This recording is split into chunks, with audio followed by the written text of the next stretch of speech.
So by now, I think we all know how mutants work. When you're a teenager, your powers manifest, you're labeled a mutant, and that's that. Pretty much they've been around for thousands of years, and they really didn't, I guess, grow and explode in popularity till the 90s, depending on which continuity you look at, depending on the comics or the movies. Now, when it comes to the MCU, we know that they like to set themselves apart from what the previous iterations of the characters have done. And since they're going to be acquiring the X-Men, this is undoubtedly going to be a big franchise moving forward.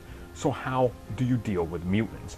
Do you do what the previous series did and just do the same thing and kind of not take any original, I guess, approach to it? Or are you going to be risky and do what Marvel does with a lot of their properties and look at the Ultimate Comics for inspiration? Now, in case you guys don't know, in the Ultimate Comics, as it turns out, mutants are not actually a natural creation. They were actually revealed to be all byproducts of experiments on a super soldier. Now, we already know one super soldier who was there during World War II in the MCU who could be the basis of everything.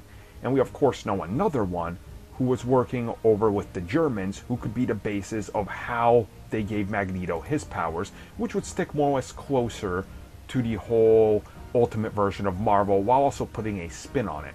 Now, if you imagine that, what if the US government did decide, hey, look, we have a successful super soldier, let's go make our own. And when you look at it, how in the real world, during World War II, they took a lot of experiments and gave it to random soldiers and try to see what they would do to them. What if they just try to manufacture the blood of Captain America to be some sort of super soldier weapon itself, administered it to hundreds, not even maybe hundreds, maybe thousands of people, and nothing happened. Up until later generations were born from them. Honestly, it would be a great way to take it. Once again, you tie it all back to Captain America, and don't forget, I know people will get mad, but the Hulk in the MCU is a result of Bruce experimenting on the super soldier. So think about that. It's not too far-fetched. The Ultimates did it. I mean, people sure as hell complained then, but it's actually handled pretty well. We saw how they did it, and honestly, I would really like that because it makes sense to me if you want to take a different approach that you just do it radically different. And if it worked in the comments, then I don't see why you can make it work again.